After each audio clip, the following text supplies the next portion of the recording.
Latasha Ford here with Gold Derby at the NBCU FYC House for Emmy season. We are here for the Best Man final chapters. Stay tuned with us. Tons of interviews coming and more. Morris. I remember you. I met you at the NBC brunch a number of weeks ago, yourself and your wife. How are you today? I'm doing well. How are you? I am doing amazing. You have to tell me, what does it feel like to be back? It feels good. I mean, every time we come back, it's been years and years and years. Every time I do something regarding this project with this cast and everybody involved, it just feels good. It feels good. You have to tell me, where does the Best Man project and the story as a whole fit in with your career? Because obviously the trajectory of your career is beyond impeccable. And I'm not just saying that. Where does this particular story fit in throughout your career? And what makes this story so special compared to other projects that you've worked on? You're talking about on the final chapters or the Best Man just in general? In general. I think the Best Man in general, I mean, it really is like so in the original movie, we all come together, and then in the second movie, we were apart, and then we meet together for holidays. So it feels kind of synonymous with the cast. We will come together, we'll do a movie, and then we'll go our own separate ways, do our own projects, and then we'll come back together again. And it's just, for me and my character, he goes through a lot of the situations, not a lot of the same situations, but there are crossroads in your career and your family, and you have to make a lot of decisions, and you have to deal with a lot of life issues. And so I think that's how it's very synonymous with life, I think. And how can you relate to your character Lance personally as a man, as Morris Chestnut? How do you connect with Lance personally? Well, Lance, when the movie opened up, when we had flashbacks to where Lance had to deal with, he was a football player, and there were women and all that. So I've dealt with that before, just in terms of being thrust in the public eye and not being used to it. And then you have, and I would imagine, when the Best Man holiday, Lance, he was basically had to try to break the record. He was an older player, and then even in this, he tries to make a comeback after he's been retired. So, with my age and my career, it's kind of like synonymous with that thing to where you're constantly evaluating the career. And what would an Emmy Award nomination, and not only an Emmy nom, right, but obviously an Emmy Award win mean for you as a cast member and for the limited series in general? It would be incredible. It would be incredible, of course. I mean, I would love for the whole cast and just the project to be recognized, just in general, because I know how hard we've worked on it. And listen, I know other casts and other projects, people have worked hard on those, so I understand that. But we've been together a long time, and we've given a lot back to. We're giving a lot back to our fans and the people who love to see us. So it would be incredible for any one of us to be nominated, and just for the show and the cast to be recognized. And before I let you go, are you currently working on any projects that you can share with us today? Spill the tea, give us all the secrets, if you can. I can. So, well, now that we have the strike, but I'm gonna be on Reasonable Doubt. That's a Hulu show. I'll be on that next season, and then I'm also working on we're not developing. We're actually, depending upon what happens with the strike, we're going to be shooting. I'm shooting a Netflix movie, a thriller. Okay. Yes. Nice. Yes. Congratulations on everything, Morris. Such a pleasure speaking with you today. Thank you so much. Fingers crossed for that Emmy win. Fingers crossed, and thank you. Pleasure. Thank you. Right. Gold Derby is very, very, very nice to me. Absolutely. That's a reference to something older. Never, right? So first of all, how are you feeling today? I'm really great. I'm not feeling as good as you. Look at this. Look at this outfit. This is beautiful. Beautiful. I feel fine. And thanks. That's all I got to say. So listen, you have to talk to me about your character throughout the final chapters, because listen, I feel like your character took a different turn. You were literally no nonsense having. You were not like feeling hard towards the end of the series. Right. Talk to me about, what did it take for you to tap into that particular revamped aspect of your character role? Well, I'll tell you, after the first two films, there was so much merch, like, oh, he's so soft, he's so nice, he's so this, and so that builds up even in me as the actor. And Malcolm Lee knows that me, Harold, I actually like all that stuff, the MMA stuff, the mixed martial, like I do it all the time, and like, I love it. And so he was like, "Hey, Harold, I got this idea about merch," and I was like, "No, get out of here." So for me, the transition made actual sense, because you do start, anybody would start to build up a bit of a resentment if everybody just keeps pushing you off as soft or keeps pushing you off as making a joke. You have to find an outlet, especially when you think that those things that you're doing are really loving and great. You actually think they make you feel strong, and to find out that everybody's like, get out of here, it's really groovy. It's a really groovy arc to play, and for some people, I know it felt extreme, but it made sense for me. Like, merch really needed an outlet. He needed to get some stuff off his chest, and not the way some people do it. Again, with their family or their wife, and they start arguing. He found his own. He's punching a bag, and then somebody's punching him, and so it was a better way to do it. And that was so different for your character. So to hear that personally, you as in Harold, outside of your character, that is like a particular area that you're very passionate about. That is just mind blowing to me. But that leads me to ask you, what would you say is something that has been brought out of you throughout all of these years of working on a Best Man project? I mean, from like 1999 on up until now. And I'm not talking boxing, right? No, what is something that has been brought out of you, to tap into your character the way that you have, that has yet to be pulled out of you in other projects that you've worked on? Well, one of the things that I've always thought about Merch is that he's I've said it before, I said he's a nice human being, but I think it's a little more than that. Like, he's really open, loving, and caring, and the way that he cares about his family, that actually is a thing that translates for me in my life. And you know what I mean? It's a thing that I walk around with now a lot because of him. You know what I mean? The way that Merch and Candace are, I keep going like, wait a minute, I could do that too if I wanted to. So that is really, really helpful for me. And outside of that, there's not much else. It really is about like sort of like loving and protecting and caring for his family. And I thought this was the last like little piece to add on, that the bit of physical protection that sometimes you might need. I think that's it. So I have to tap into your emotions for a minute. You have to walk me through, what is it that you're feeling now that the final chapters have come to an end and this Best Man story is, it's pretty much over? I feel... You're trying to get me. Look, seriously, we have been friends for now over 20 years, and so to know that we might not get a chance to work together anymore really fills me with a little bit of sadness. Not a little bit, a lot of bit of sadness. So we will always be friends. I think this was a great way to cap off this series. I love these characters. I love this show. I'm glad we could finish it out like this. If Malcolm wanted to write more, I wouldn't say no. But if he calls it right now, he is the creator, and I love all that he's done for us so far. And so I'm really happy with the work that we've done. I'm happy with what we've contributed to this country as far as entertainment goes. And I'm really I'm proud of all the work that we've done, because we all stretch as actors and as human beings, and so I'm happy about it. But I am going to be a little sad if we don't get to work together anymore. Okay, and before I let you go, this is literally my last question. We are here because it is Emmy season. Yeah. What does landing an Emmy nomination, and not only an Emmy nomination, but a possible Emmy Award win for the final chapters, what would that mean for you? That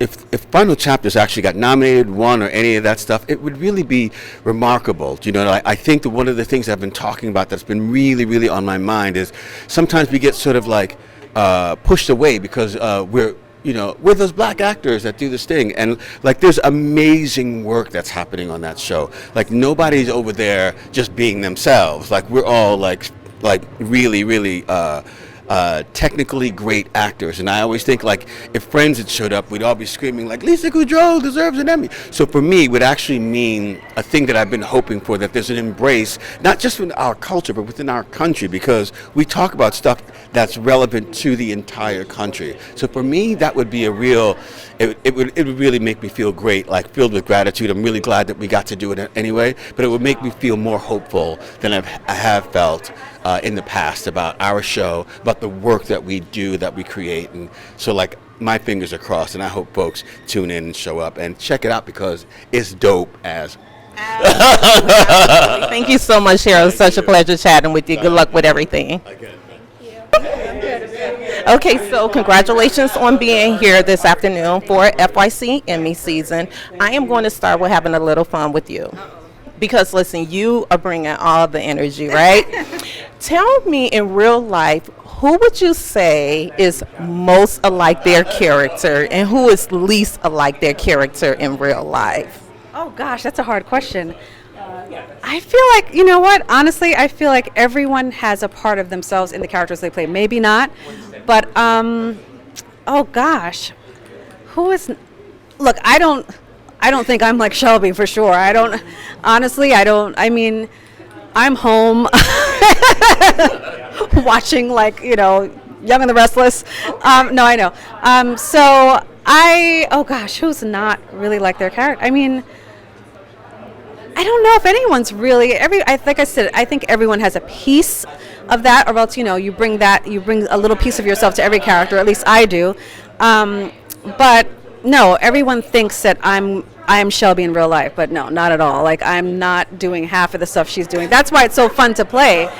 And when people see me on the street or whatever, or they meet me, they're afraid. They think that I'm just going to be like mean or crazy or whatever, and they're like, oh my God, you're not complete. I'm actually like reclusive, you know what I mean?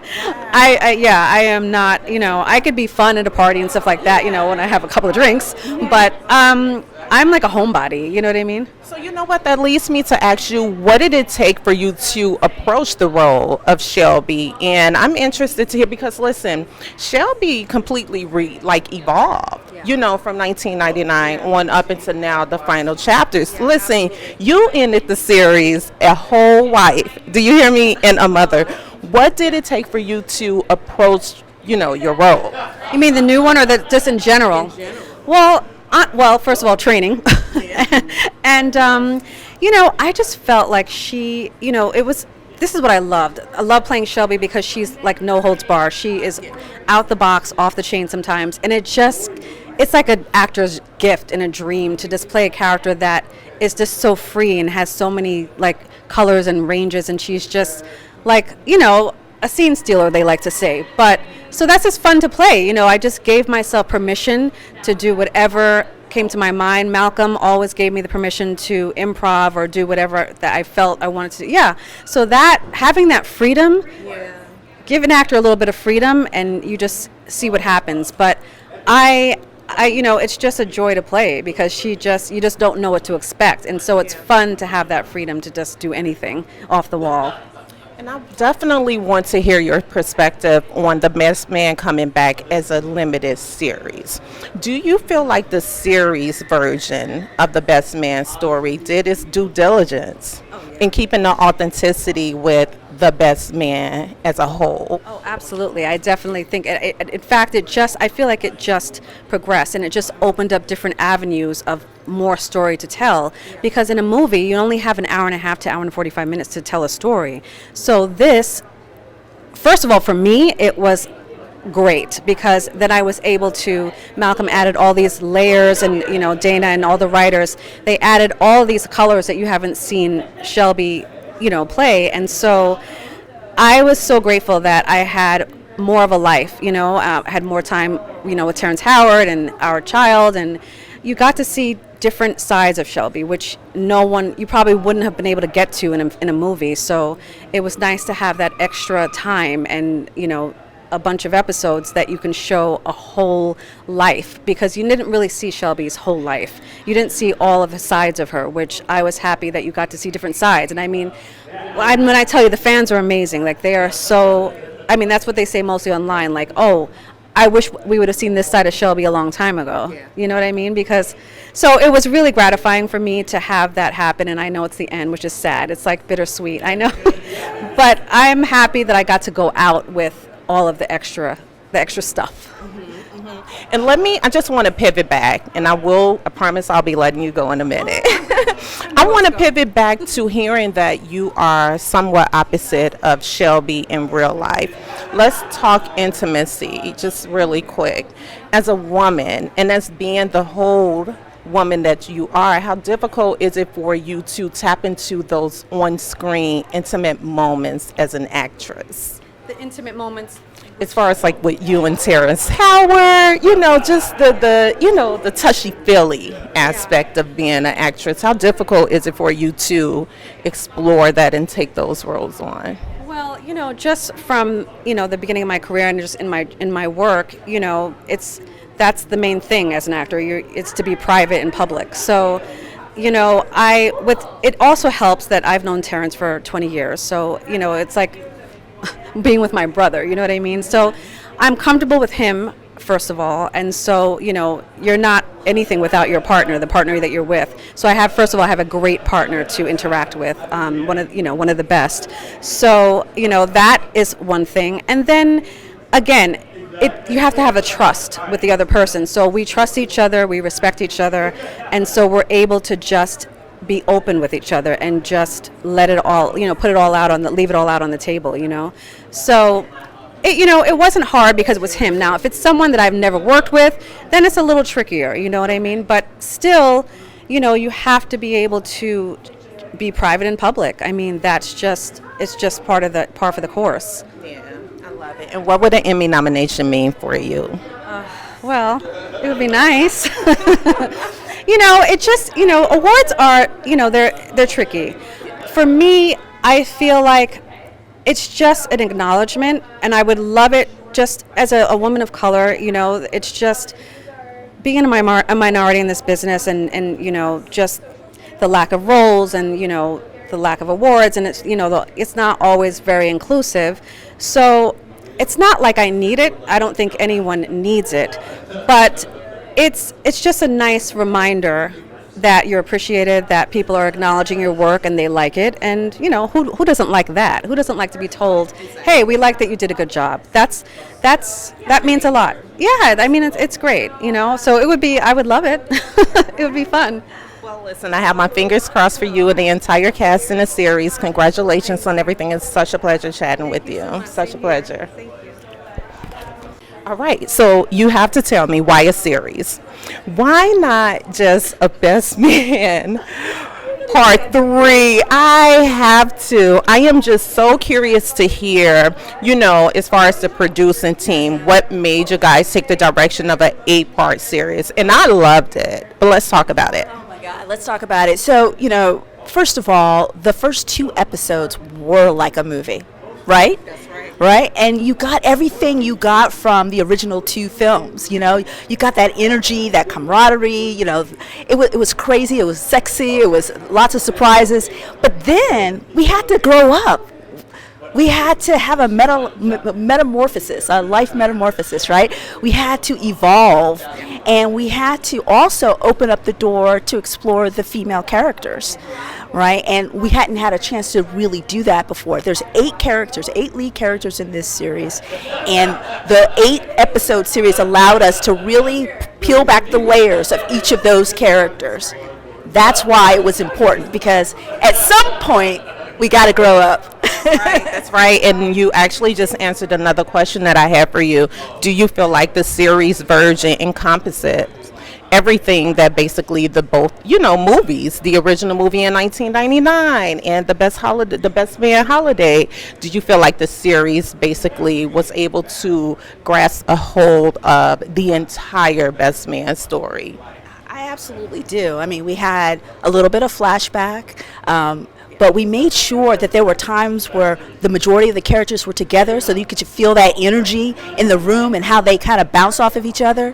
You got that, but you also got to spend time with each of them individually in their relationships, in their messiness of evolving, which I think is really, really important, because as adults, as Black people in film, we don't get to see the depth of our people and the variety of our people, and I think with this you really got to peel back those layers and really get to the root of, like, not all, of course, Black people are not a monolith. Look, we're not a monolith, But with 8 characters, you get to see a lot of the people you know. A lot of the people you know, which leads me to this. You guys tapped into homosexuality and the LGBTQ, that entire community with Land's Son.